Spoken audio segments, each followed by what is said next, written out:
কৃষ্ণ জয় গুৰু শংকৰ পৰমহাৰ শ্ৰীমন্ত শংকৰদেৱ সংঘৰ মহামান্য পদাধিকাৰ বাবজনা আমাৰ বিষয়বিভাসকলে আদৰি লৈ আহি আছে গতিকে আমি সকলোকে সুন্দৰভাৱে আজি এই কাৰ্যসূচীত অংশগ্ৰহণ কৰি কাৰ্যসূচীভাগে সফল ৰূপায়ণ কৰিবলৈ সেৱা নিবেদন কৰিছোঁ কৃষ্ণ জয় গুৰু শংকৰ আজি এই পবিত্ৰ দিনত পবিত্ৰ ক্ষণত উত্তোলন কৰিবলৈ লোৱা হৈছে শ্ৰীমন্ত শংকৰদেৱ সংঘৰ পবিত্ৰ ধৰ্মৰজ্জা এই ধৰ্মৰজ্জাই বহন কৰিছে এক মহা সমন্বয় বাৰ্তা যি বাৰ্তাই মহাপুৰুষজনাৰ আদৰ্শৰে সমগ্ৰ জাতি জনগোষ্ঠীক একত্ৰিত কৰি মানৱীয় আদৰ্শৰে মহিয়ান কৰি আহিছে এই যাত্ৰা শ্ৰীমন্ত শংকৰদেৱ সংঘৰ অজয় যাত্ৰা এই ধৰ্মৰজ্জাই মানৱ প্ৰেম আৰু ভাতৃত্ববোধৰ এনাজৰীডাল সৰ্বদা শক্তিশালী কৰি বিভিন্ন জাতি জনগোষ্ঠীৰ মিলনৰ ক্ষেত্ৰত পৰিণত কৰি সমন্বয় বাৰ্তা যুগ যুগলৈ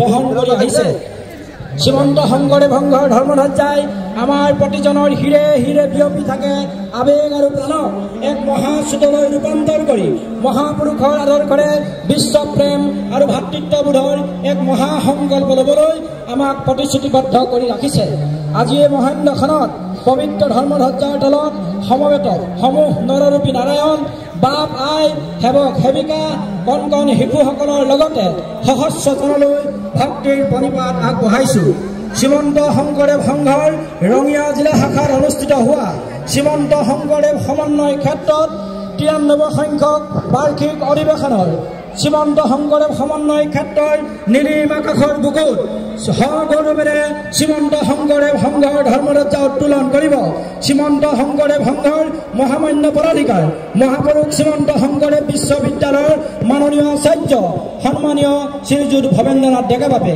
ইতিমধ্যে ডেকাবাপ আহি আমাৰ পেটকাবেদী স্থলত আহি উপস্থিত হৈছে সন্মানীয় ডেকাবাপক আমি আদৰণি সমিতিৰ তৰফৰ পৰা আদৰণি জনাবৰ কাৰণে সেৱা নিবেদন কৰিছোঁ কৃষ্ণ হৰি আৰু ইয়াৰ লগে লগে পৰৱৰ্তী কাৰ্যসূচী সন্মানীয় প্ৰধান সম্পাদকক আগবঢ়াই নিবৰ কাৰণে আমি সেৱা জনাইছোঁ কৃষ্ণ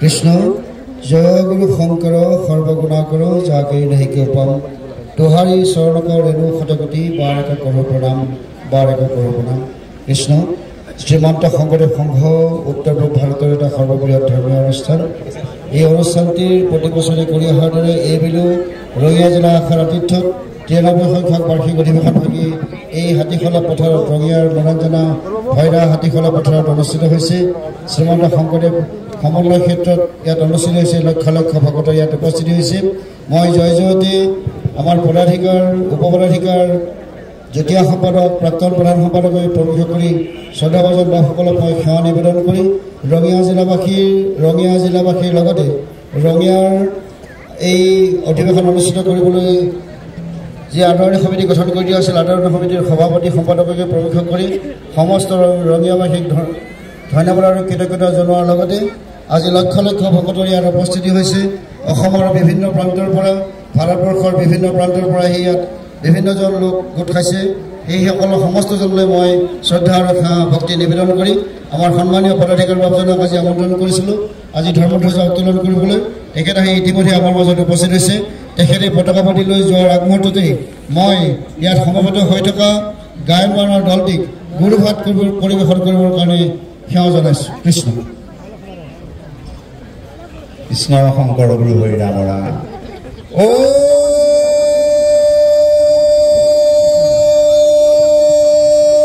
হৰি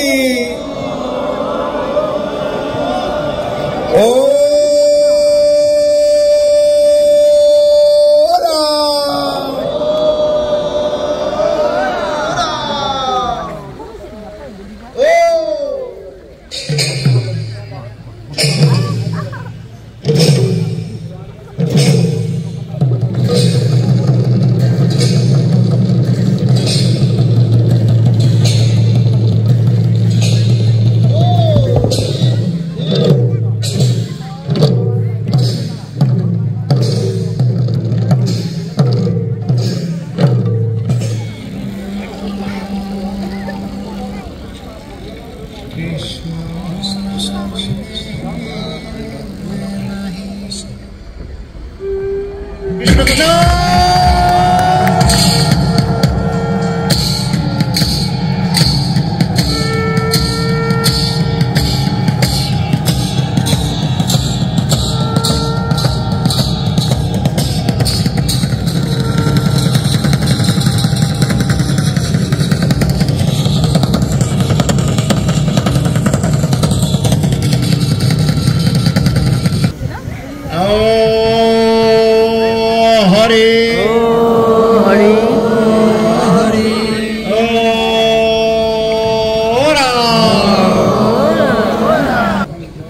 আমাৰ আজি শ্ৰীমন্ত শংকৰদেৱ সমন্বয় ক্ষেত্ৰত সমবেত হৈ থকা সমুপস্থিত হৈ থকা ভগৱন্তৰ চৈতন্য মূৰ্তি স্বৰূপ লক্ষ লক্ষ ভকত বান্ধৱ সমস্ত আই মাতৃ সমস্ত শ্ৰীমন্ত শংকৰদেৱ সংঘৰ মহামান্য কৰ্মকৰ্তা বাতাসকল শ্ৰীমন্ত শংকৰদেৱ সংঘৰ গোটেই উত্তৰ পূৰ্বাঞ্চল তথা ভাৰতবৰ্ষৰ পৰা অহা আমাৰ প্ৰতিনিধি বাপাইসকল সংগী ভকত বাপাইসকল সমাবেত সহৃদয় ৰাইজ চৰকাৰী বিষয়বৰ্গ বিভিন্ন অনুষ্ঠান প্ৰতিষ্ঠানক প্ৰতিনিধিত্ব কৰি থকা বাপাইসকল সংবাদ বন্ধুসকল আৰু ভগৱন্তৰ চৈতন্য মূৰ্তি স্বৰূপ সমস্ত জনগণলৈ আমি আমাৰ এই মঞ্চৰ পৰা জয় জয়তে সশ্ৰদ্ধ প্ৰতিবাদ নিবেদন কৰিছোঁ। আজি কি অপূৰ্ব পৰিৱেশ গুৰুজনাৰ আদৰ্শত আজিৰ পৰা ৯৩ বছৰ আগতে আমাৰ এই শ্ৰীমন্ত শংকৰদেৱ সংঘৰ আমাৰ এই মহান অনুষ্ঠানটি এটা জাতীয় অনুষ্ঠান, সামাজিক অনুষ্ঠান, সামাজিক সাংস্কৃতিক অনুষ্ঠান, আধ্যাত্মিক অনুষ্ঠান। এই অনুষ্ঠানটি কেইগৰাকীমান পুৰোধা পুৰুষে শুভাৰম্ভ কৰিছিলে, এটা সামান্য মতবৃক্ষৰ পুলি ৰোপণ কৰিছিলে। আজি ফলে ফুলে জাতিষ্কাৰ হৈ ডালে পেটে জাতিষ্কাৰ হৈ সমগ্ৰ বিশ্বলৈ তাৰ ডালপাত বিয়পি গৈছে আৰু আমাৰ অসমীয়া জাতীয় জীৱনৰ মহত্ব, গৰিমা, পৰিশীলতা, মানৱতা সমস্ত কথা আজি যে আমি অসমীয়া এটা অতি উন্নত চহকী সংস্কৃতিবান সুভদ্ৰ জাতি, এই জাতিটোৰ সুদৃঢ় বুনিয়াদ ৰচনা কৰি থৈ গৈছিলে আজিৰ পৰা ৫৫০ বছৰতকৈ অধিক কাল পূৰ্বে পঞ্চদশ শতিকাৰ মাজভাগত যুগমতাৰী মহাপুৰুষ শ্ৰীমন্ত শংকৰদেৱে যিজন মহাপুৰুষ আছিলে ত্ৰিভুৱন বন্দন দৈৱকে নন্দন জোহৰি মাৰণ বংশ জগজন তাৰণ দেৱ নাৰায়ণ শংকৰ তাকেৰি অংশ। আমি হিন্দুসকলেই হওক, হিন্দু বুলিয়ে কৈছোঁ, সনাতন ধৰ্মৰ মানুহবিলাকক হিন্দু বুলি জনাজাত হৈ গৈছে বা অন্যান্য ধৰ্মৰ মানুহবিলাকেই হওক, আমি সকলোৱে সকলো ধৰ্মতে আমি দেখিছোঁ যে আমি অৱতাৰবাদত বিশ্বাস কৰোঁ। অৱতাৰী ভগৱন্ত কেতিয়াবা নিজেই অৱতাৰ গ্ৰহণ কৰে আৰু ভগৱন্ত কেতিয়াবা নিজৰ প্ৰতিনিধি হিচাপে পয়গম্বৰ পঠাই দিয়ে আৰু নিজৰ পুত্ৰক পঠাই দিয়ে কেতিয়াবা।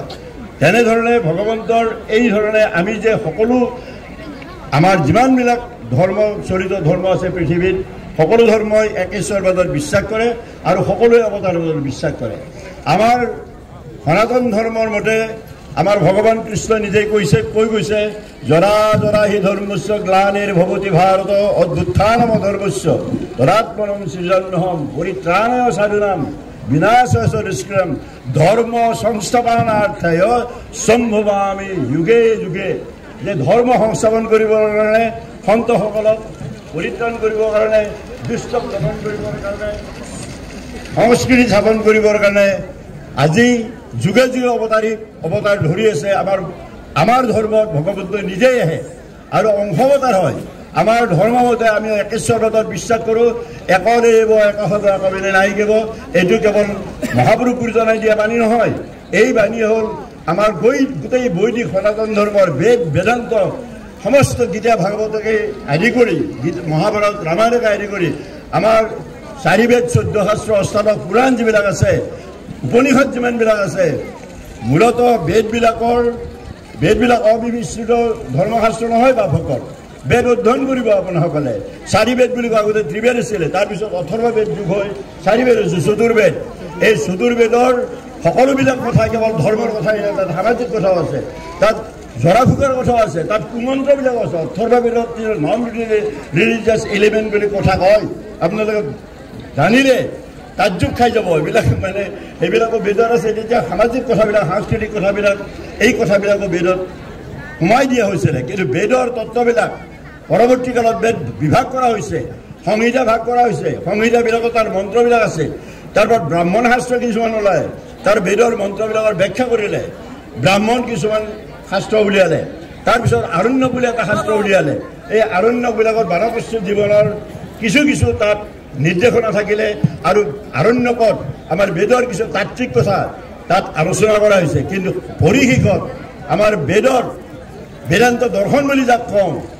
13খন উপনিষদ প্ৰতিখন বেদৰে 2খন বা 1খন বা ততোধিক উপনিষদ আছে এই উপনিষদত বেদৰ সমস্ত তত্ত্ব ব্যাখ্যা কৰা হৈছে এই কথাবিলাক আপোনালোকে অধ্যয়ন কৰিলে পাব আমি আমাৰ ওচৰতে ৰঙিয়া মহাবিদ্যালয় স্থাপিত হৈ আছে এই ৰঙিয়া মহাবিদ্যালয়ত আমি যেতিয়া কৰ্মৰত হৈছিলোঁ তেতিয়া আমাক এটা দায়িত্ব দিছিলে পুথিভঁৰালৰ দায়িত্ব দিছিলে আমি নিজেই অনুসন্ধিত হৈছিলোঁ যে বেদ আমি দেখি পোৱা নাই লাৰি পোৱা নাই চুই পোৱা নাই বেদবিলাক কি বস্তু আমি নিজেই ইনিচিয়েটিভ লৈ নিজে উদ্যোগ লৈ আমি বেদবিলাক এতিয়াও তাত জিলিকি আছে আমাৰ এই বেদবিলাকৰ মূল মন্ত্ৰবিলাক আছে তাত ইংৰাজী আৰু হিন্দীত তাত অনুবাদ কৰা আছে 4খন বেদৰ 14টাকে ভলিউম আছে বেদবিলাক কেনেকৈ আপোনাসকলে ইয়াত আমাৰ ৰঙিয়া মহাবিদ্যালয়ত গ'লে এইবিলাক পাব বেদৰ মূল তত্ত্ববিলাক ইমান সুন্দৰকৈ ব্যাখ্যা কৰা আছে তাতে আজি ঋগ বেদৰ যিটো একেশ্বৰ বেদৰ তত্ত্ব সংহতিৰ তত্ত্ব আমি কিছু অধ্যয়ন কৰি আমি সংস্কৃত আমাৰ আছিল পঢ়িছিলোঁ গতিকে কিছু অলপ হ'লেও সংস্কৃতৰ আমাৰ জ্ঞান আছিলে সেই যে পঢ়ি আমি নিজেই এইবিলাক আমি পিছে তাৰ মন্ত্ৰবিলাক আনি পেলাই এইবিলাক ব্যাখ্যা কৰা আছে আপোনালোকে পাব গতিকে বাপসকল বেদবিলাক সদায় অবিমিশ্ৰিত ধৰ্ম শাস্ত্ৰ নহয় এই বেদৰ তাত্ত্বিক কথাখিনি বেদৰ মূল তত্ত্ববিলাক বেদান্ত দৰ্শন বুলি যাক কওঁ আমি বেদান্ত দৰ্শনৰ উপনিষদসমূহত এইবিলাক নিহিত হৈ আছে আৰু এই উপনিষদৰ সাৰ সমস্ত বেদান্তৰ সাৰ সকলো পুৰাণৰ সাৰ মহাভাগৱত শাস্ত্ৰ হ'ল বেদান্তৰ শাস্ত্ৰ শিৰোমণি মহাভাগৱত শাস্ত্ৰ আৰু গীতাকো আমি মান্যতা গীতাক স্মৃতি প্ৰস্থান বুলি কয় আৰু শ্ৰুতি প্ৰস্থান বুলি কয় আমাৰ উপনিষদবিলাকক গতিকে ইয়াৰ মূল তত্ত্ব আনি শাস্ত্ৰ শিৰোমণিৰ আমাৰ বদায়ন বেশে পুণ্যাত্মা বদায়ন বেশে তেওঁ এটা ঈশ্বৰমুখী অৱতাৰী পুৰুষ আছিল অংশ অৱতাৰ আছে চতুৰ্বিংশতি অৱতাৰ ব্যাসনামে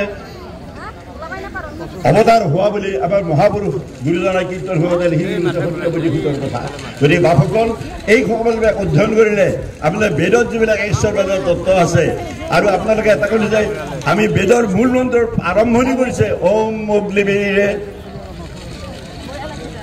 এই ধৰণে অগ্নিক পূজা কৰি পেলাই অগ্নি উপাসক তেওঁলোকে আছিলে ঈশ্বৰৰ যিবিলাক বিভূতি অসংখ্য বিভূতি আছে এই বিভূতিবিলাকক এটা দেৱত্ব আৰোপ কৰি দেৱী আৰোপ কৰি পেলাই তেওঁলোকে আলোচনা কৰিছিলে কিন্তু এই বিভূতিবিলাক ভগৱন্তৰ বিভূতিবিলাক কিন্তু সকলোতকৈ আটাইতকৈ সত্য কথা হ'ল এই কংসত বিপ্ৰাহা বহুধা বনন্তি অগ্নিম যমং মাতুৰীশ্বৰমাহু এই কংসত এক সত্য আমাৰ সনাতন ধৰ্মৰ মূল তত্ত্ব হ'ল সত্যই ভগৱান সত্য সদায় আপেক্ষিক সত্য আৰু আমাৰ সনাতন সত্য থাকে সত্য কেতিয়াও বিনাশ নহয় সেইকাৰণে আমি সেইটো ফালি কম আমি সকলোৱে চিঞৰি কম আজি বিজ্ঞানৰ যুগত প্ৰযুক্তিবিদ্যাৰ যুগত যদি কিবা ধৰ্ম আছে এই ধৰ্ম সত্য ধৰ্মই প্ৰৱৰ্তন হ'ব আৰু জগতক সত্য ধৰ্মে আগবাঢ়ি দিব আৰু গোটেইবিলাক আমি সেই ধৰণে মহাপুৰুষ শ্ৰীমন্ত শংকৰদেৱ গুৰুজনাই এক নিৰ্ভৰতা হ'ব এই কংসত এই মহা তত্ত্বটো আনি পেলাই আমাৰ এই উত্তৰ পূৰ্বাঞ্চলৰ যিটো এটা পৰিৱেশ পৰিস্থিতিত গুৰুজনাই এক আধ্যাত্মিক আদৰ্শেৰে যিবিলাক মানুহক ইতৰ প্ৰাণী হিচাপে গণ্য কৰা হৈছিলে যাক অস্পৃশ্য বুলি গণ্য কৰা হৈছিলে বৰ্ণ বৈষম্যবাদ যিবিলাক আছিলে আচলতে গীতা শাস্ত্ৰত ভগৱন্ত কৃষ্ণ নিজেই কৈছিলে চতুৰ্বৰ্ণং ময়া সৃষ্টম গুণ কৰ্ম বিভাগ আছে এই ব্ৰাহ্মণ ক্ষত্ৰিয় বৈশ্য আৰু শূদ্ৰ এই 4টা বৰ্ণ গুণ আৰু কৰ্ম অনুসাৰে তাক বিভাগ কৰা হৈছে কিন্তু পৰৱৰ্তী কালত আমাৰ এই যিটো বংশটো এই বৰ্ণভেদটো এইবিলাক আমি বংশগত কৰি লোৱাৰ কাৰণে বিভেদবিলাক হৈছে কিন্তু এনেকুৱাও আমি তথাপিতো গৌৰৱ কৰোঁ যে ব্ৰহ্মক জনাই যে ব্ৰাহ্মণ হ'ব লাগিলে ব্ৰহ্মক জানিব লাগিব আৰু আমাৰ উপনিষদৰ যুগত আমাৰ ঋষিমুনি যিমানবিলাক আছে ভাৰতবৰ্ষৰ প্ৰত্যক্ষ ঋষিমুনি যিবিলাক আছে, ব্ৰহ্মজ্ঞ ঋষিবিলাক যিবিলাক আছে, আধ্যাত্মিক তত্ত্ব পোৱা ঋষিবিলাক যিবিলাক আছে, তাৰ সমস্তখিনিয়ে বেছিভাগে আছিলে ক্ষত্ৰিয়ৰ পৰা হোৱা ঋষি। আপোনালোকে প্ৰবাহনৰ নাম শুনিছে, আপোনালোকে যাজ্ঞবল্কৰ নাম শুনিছে, আপোনালোকে ৰাজৰ্ষি জনকৰ নাম শুনিছে, আপোনালোকে বিশ্বমিত্ৰৰ নাম শুনিছে। কেনেকৈ এইবিলাকে যায় আৰু এইবিলাকে বিশ্ববিখ্যাত আৰু প্ৰবাহন। আৰু এটা কথা ব্ৰহ্মতত্ত্ব বুলি ক'লে আত্মতত্ত্ব হ'ল ব্ৰহ্মতত্ত্ব। আত্মতত্ত্ব জানিলে আত্মাৰ পৰা অধ্যাত্ম হয়, অধিয়াত্ম। ভগৱন্ত কৃষ্ণদেৱ ঈশ্বৰৰ দুটা পৰম ব্ৰহ্মৰ দুটা ৰূপ আছে বাসুকৰ, এই কথা আপোনাসকলে জানে। এটা হ'ল সাকাৰ ৰূপ আৰু এটা নিৰাকাৰ ৰূপ। নিৰাকাৰ নিৰ্গুণ ৰূপ আৰু সগুণ ৰূপ। নিৰ্গুণ মানে তেওঁ গুণসন্ত নহয়, গুণ আছে, অসংখ্য গুণ, গুণ সীমা নাই। এই গুণৰ সীমা নহয় তেনে তুমি প্ৰভু নিৰ্গুণ, গুণৰো সীমা নাই। নিৰ্গুণ হয় জীৱ, হৈ গুণ গায়। নিৰাকাৰ কিয় কৈছে? যদিক প্ৰাকৃত আকাৰ বৰ্জিত ভৈলন্ত যিহেতু হৰি, সেই হেতুকে নিৰাকাৰৰ নাম আচন্ত ঈশ্বৰে ধৰি ধৰি মহাপুৰুষ মাধৱদেৱে বৰগীতত গাই গৈছে। গতিকে মহাপুৰুষ শংকৰদেৱে এই ধৰণে আমাক নিৰ্গুণ ব্ৰহ্মৰ সগুণ ৰূপ, কাৰণ নিৰ্গুণৰ উপাসনা সম্ভৱ হ'ব নোৱাৰে। আমি নিৰ্গুণক আমি উপাসনা কৰিব নোৱাৰোঁ। সগুণ ৰূপ আমি ভগৱন্ত কৃষ্ণদেৱ। কৃষ্ণ হ'ল পৰমাত্মাৰ পূৰ্ণ অৱতাৰ, পৰম ব্ৰহ্মৰ পূৰ্ণ অৱতাৰ। আৰু এই যে নিৰ্গুণ আৰু সগুণ এইটো বেলেগ বস্তু নহ'ব। একেটা মুদ্ৰাৰে এই পিঠি আৰু সেই পিঠি। নিৰ্গুণটোৱে বিধি থাকিব, সগুণটোৱে বিধি থাকিব। গতিকে সবিশেষ ৰূপ, নিৰ্বিশেষ ৰূপ, নিৰ্গুণ সগুণ ৰূপ বা নিৰাকাৰ সাকাৰ ৰূপ। আমাক ভগৱন্তক আমি সাকাৰ ৰূপত আমি উপাসনা কৰিব লাগে। জয় গুৰুনন্দন কৃষ্ণ। গতিকে কৃষ্ণ আহি কি কৃষ্ণ মানে সংস্কৃতি। আপোনালোকে চাব, কৃষ্ণ মানে আৰ্য সংস্কৃতি, সুসভ্য সংস্কৃতি। আমি সংস্কৃতি কাক কম? সংস্কৃতিবাদ মানুহ কোন হ'ব? সভ্যতাৰ পূৰ্ণ বিকশিত ৰূপটো হ'ল সংস্কৃতিবাদ। সভ্যতা মানে আমি যেতিয়া লজ্জা নিবাৰণ কৰিব জনা হৈছোঁ, আমি সভ্য হ'লোঁ। আৰু সেই কাপোৰবিলাক যেতিয়া আমি নানা ৰং বিৰঙৰ এনেকৈ ফুলাম গামোচা আৰু বিভিন্ন ধৰণে আমি সেইটোকে সংস্কৃতি বুলি কয়। সভ্যতাৰ উচ্চতম বিকাশত সংস্কৃতিৰ জন্ম হয়। গতিকে আমি মানুহবিলাকে কেৱল সভ্যতাৰ সংস্কৃতি বুলি কৈ থাকিলে নহ'ব। আমি আমাৰ মানুহবিলাকৰ সকলোবিলাক গুণ আছে। আমাৰ ভগৱন্তই যেতিয়া সৃষ্টি কৰিছে, ভাল বেয়া দুটা থাকিবই, সকলোৱে থাকিব। ধৰ্ম থাকিব, পোহৰ থাকিব লাগিলে এন্ধাৰো থাকিব। এন্ধাৰ নাথাকিলে পোহৰৰ অস্তিত্ব যেনেকৈ নাথাকে, পাপ আৰু পুণ্য দুয়োটা বস্তু আছে। ভগৱন্তই আপোনালোকৰ সকলো অধিকাৰ দিছে। ভগৱন্তই সকলো অধিকাৰ দিছে, ফলৰ অধিকাৰ দিয়া নাই। কৰ্মলৈ আমাৰ অধিকাৰ আছে, মা ফলস্বৰূপ কৰিছে। আমাক ভগৱন্তই সকলো সম্ভাৱনা দিছে, কিন্তু কৰ্মৰ অধিকাৰ দিছে, চিন্তাৰ অধিকাৰ দিছে, কৰ্মৰ অধিকাৰ দিছে, ভাৱনাৰ অধিকাৰ দিছে, প্ৰকাশভংগীৰ অধিকাৰ দিছে, কৰ্মৰ আপোনাৰ যি বৃত্তিৰ অধিকাৰ দিছে সকলো পাব আপুনি। কিন্তু তাৰ ফলৰ অধিকাৰটো ভগৱন্তই ৰাখি থৈছে। কাৰণ যি কৰ্ম, য'ত কৰ্ম তৎ ফল হ'ব। আপুনি সৎ কৰ্ম কৰিব ভাল হ'ব, অসৎ কৰ্ম কৰিব অধোগতি হ'ব। গতিকে পথো দুটাই থাকে। বা এটা ধৰ্মৰ পথ থাকে, এটা অধৰ্মৰ পথ থাকে, এটা সত্যৰ পথ থাকে, এটা অসত্যৰ পথ থাকে, আৰু এটা উদ্গতিৰ পথ থাকে, এটা অধোগতিৰ পথ থাকে। গতিকে সত্যৰ পথো থাকে, অসত্যৰ পথো থাকে, নীতিৰ পথো থাকে, দুৰ্নীতিৰ পথো থাকে, সংস্কৃতিৰ পথো থাকে, দুষ্কৃতিৰ পথো থাকে। You will choose yourself. আপোনালোকে নিজেই বাছি ল'ব, যিটো বাছি লয় সেইমতে আপোনাসকলে তাৰ ফলটো ল'ব। গতিকে মহাপুৰুষ গুৰুজনাই এনেকুৱা এটা ধৰ্মীয় আদৰ্শৰে, আধ্যাত্মিক আদৰ্শৰে এখন সমাজ নিৰ্মাণ কৰিছিলে। মানুহক মানৱীয় প্ৰমূল্যবোধ দিছিলে, মৰ্যাদা দিছিলে, আত্ম অভিমান দিছিলে, স্বাভিমান দিছিলে। যিবোৰ মানুহ আমাৰ নিচিনা মানুহবিলাকৰ যিবিলাকে অস্পৃশ্য, ইটোৰ প্ৰাণী বুলি সিদিলে নাই বাপ। আজি 100 বছৰ হোৱাই নাই, আজিও আছে বাপে বৰ্ণবাদ নাই বুলি ক'ব নোৱাৰে। গতিকে যিটো এই ধৰণৰ মান্ধাতা যুগৰ বৰ্ণবাদ নেকি আজি জগতত নচলিব। সাম্যবাদ চলিব, মানৱতাবাদ চলিব, মানৱীয় প্ৰমূল্যবোৰ সকলোৱে শিকিব লাগিব। জন্মেন জায়তে শূদ্ৰ, সংস্কাৰত নিজমস্যতে, জন্মৰ সকলোৱে শূদ্ৰ হৈ থাকিব।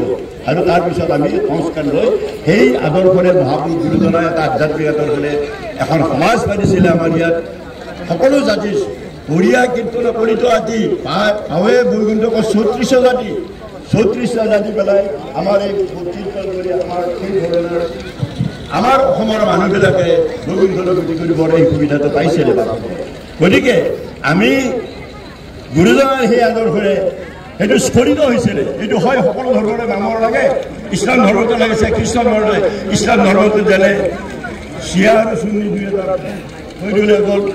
খ্ৰীষ্টান ধৰ্মত যেনেকৈ প্ৰতিষ্ঠান যিবোৰ আছে, কেথলিক চিজিম ওলালে ঠিক তেনেকৈ আমাৰ শ্ৰীমন্ত শংকৰদেৱ গুৰুজনাই যেতিয়ালৈ জীৱিত আছিল 120 বছৰ বা 115 বছৰ কিমান বয়সত গুৰুজনাই যেতিয়া বৈকুণ্ঠ হয় তাৰপিছতো মহাপুৰুষ মাধৱদেৱৰ সুযোগ্য মহাপুৰুষ গুৰু বৈকুণ্ঠলৈ গতি কৰিছিলে মহাপুৰুষ গুৰুজনাই আৰু সেই মহাপুৰুষ গুৰুজনাই যেতিয়া প্ৰায় 28 বছৰ 3 দশক কাল তেখেতৰ গাটোতে চাৰ্টৰ নিচাকৈ থাকি এই যে আমাৰ ভক্তি আন্দোলনৰ গুৰি ধৰি থকা অন্যতম মহাৰথী মহাপুৰুষ মাধৱদেৱ যিটো কৰি মহাপুৰুষক আমি অসমীয়া জাতি কেতিয়াও পাহৰিব নোৱাৰি যিটো কৰি মহাপুৰুষক গুৰুজনাই নিজে কৈছে গুণীয় মাধৱমৰ থাকিবাৰ ধান দশম কীৰ্তন মূৰ্তিৰ সভা ঘোষানামে শাস্ত্ৰখনে তুমিও লিখিবা ঘোষা ৰত্নাৱলীৰ মধ্যে তুমিও থাকিবা এইবুলি মহাপুৰুষ গুৰুজনাই আদেশ দি কৈছে মহাপুৰুষ শ্ৰীমন্ত শংকৰদেৱ বাণীৰূপে তত্ত্বৰূপে আদৰ্শৰূপে আমাৰ হৃদয়ত আমাৰ মাজত সদায় জীৱন্ত আছে সেইকাৰণে আমি শ্ৰীমন্ত শংকৰ বুলি লিখোঁ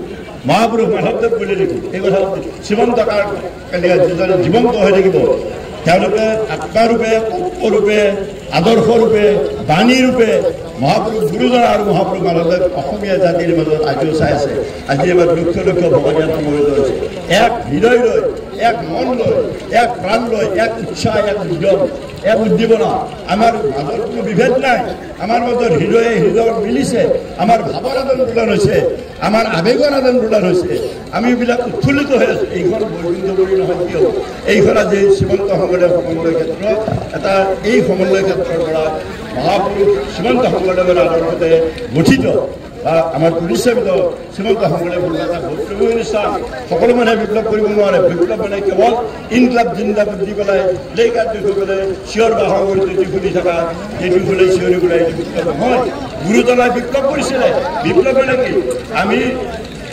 ক'ত আছোঁ তাৰ পৰা আমাৰ প্ৰগতি হ'ব লাগে প্ৰগতিটো আমি প্ৰগতিলৈ ৰূপান্তৰ কৰিবলৈ এই প্ৰগতিটো ত্বৰান্বিত কৰিবলৈ সেইটোকে লৈ মহাপুৰুষ গুৰুজনাই এটা বিপ্লৱ কৰিছিলে কৰ্মৰ মাধ্যমেৰে কৰিছিলে অনুষ্ঠান পাতি পেলাই কৰিছিলে এটা দৃঢ় যিটো সংকল্প আছিলে মহাপুৰুষৰ যি দৃঢ় প্ৰতিজ্ঞা আছিলে ইমান প্ৰতিবাদী শক্তিৰ লগত ইমান প্ৰতিদ্বন্দ্বী শক্তিৰ লগত যুদ্ধ কৰি ৰাজকীয় শক্তি ব্ৰাহ্মণ্যবাদী শক্তি আৰু আমাৰ কিছুমান মানুহেও ৰাজকীয় ভিত্ত হৈ পেলাই থাকি পেলাই ইমান প্ৰতিবন্ধকতা কিমান প্ৰতিদ্বন্দ্বিতা কৰিও তিনি ৰাজ্য ভ্ৰমণ কৰি ফুৰিছিলে কেৱল কেইজনমান ভকতক লৈ পেলাই আৰু আজি মহাপুৰুষ গুৰুজনা সদায় দৃষ্টি থাকে জীৱন্ত ৰূপত আমাৰ জাতিক প্ৰাণবন্ত কৰি ৰাখিলে আমাৰ জাতিক উদ্দীপ্ত কৰি ৰাখিলে আজি এই মহাপুৰুষ গুৰুজনাক কল্পনা কৰিব পাৰিবনে 500 বছৰ 550 বছৰ আগতে কেৱল এটা আধ্যাত্মিক অস্ত্ৰেৰে আধ্যাত্মিক আদৰ্শৰে এটা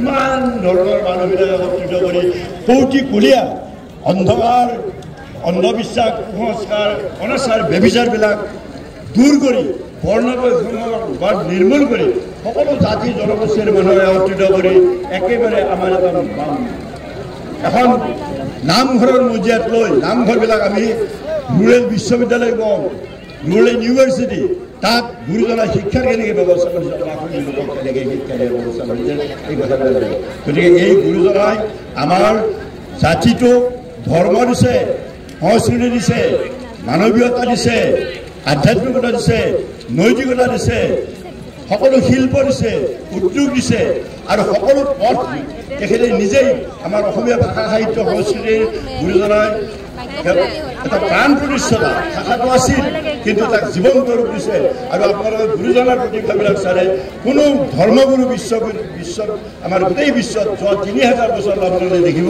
মহাপুৰুষ গুৰুজনাই মাধৱদেৱে যিটো কৈছে জয়গুৰু শংকৰ শব্দগুণা কৰা যা কেৰি নাহিকীয় পাম এই যা কেৰি নাহিকীয় পাম যাৰ তুলনা নাই এনে উৎসাহত পোৱা কথাটো নহয় কাৰণ ভগৱন্তৰ এই যে আমি অলপ ত্ৰিভুৱন বন্দনা কৰিছোঁ কৃষ্ণ ভগৱন্তৰ এটা অংশগতাৰ হৈছে গুৰুজনাই এটা সংকল্প লৈ আমাৰ ইয়াত এটা উদ্দেশ্য লৈ আমাৰ ইয়াত দুষ্কৃতি নাশ কৰিবলৈ সংস্কৃতি স্থাপন কৰিবলৈ আমাৰ গোটেই আমাৰ সন্তসকলক ৰক্ষা কৰিবলৈ দুষ্কৃতি বা দুৰন্তসকলক নাশ কৰিবলৈ যেতিয়া গুৰুজনা আহিছিলে ধৰ্মৰ যোগেৰে এটা আধ্যাত্মিক আদৰ্শৰ যোগেৰে এই জাতিটো নিৰ্মাণ কৰি আমাৰ সংস্কৃতিৰ ভূমিয়াত ৰচনা কৰি গৈছে মহাপুৰুষ শ্ৰীমন্ত শংকৰদেৱে আমাৰ পৰিচয় তাকে লৈ আমি গৌৰৱেৰে আজি উচ্চখেৰে গোটেই জগতত আমি ঘোষণা কৰিব পাৰোঁ থিয় হৈ মূৰ্তিলৈ থিয় হ'ব পাৰোঁ গতিকে গুৰুজনাক আপোনাসকলে কেতিয়াও অসমীয়া জাতিয়ে পাহৰিব নোৱাৰিব। আৰু যদি পাহাৰত এতিয়া পাহৰি যাওঁ,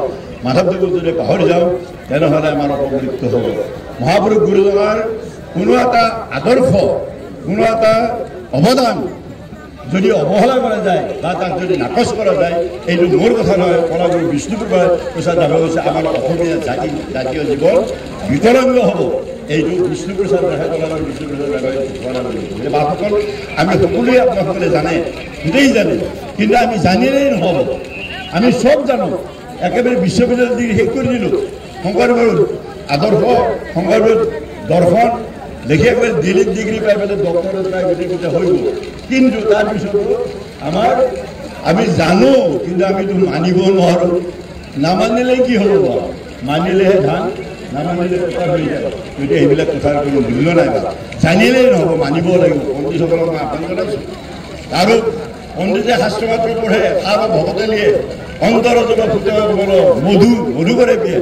গুৰুজনাক সম্পূৰ্ণকৈ উদ্ধাৰ কৰিবলৈ তাত্ত্বিক দিশ জানিব লাগিলে গুৰুজনাৰ প্ৰতি শ্ৰদ্ধাশীল হ'ব লাগিব, গুৰুজনাৰ আদৰ্শ গ্ৰহণ কৰিব লাগিব।